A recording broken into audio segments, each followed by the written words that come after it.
Mari sapa teman kecilku. Komisi Polisi Los Angeles telah memilih untuk mengizinkan Departemen Polisi Los Angeles menggunakan drone dalam program pencontohan sepanjang tahun. Hanya anggota tim SWAT dalam situasi beresiko tinggi yang bisa menerbangkan drone. Mereka akan dikerahkan untuk pencarian udara dan mengumpulkan intelijen dalam situasi tegang.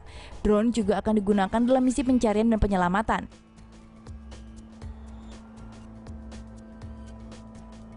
Tiap penerbangan perlu disetujui, didokumentasikan, dan ditinjau. Senjata dan teknologi pengenalan wajah juga dilarang.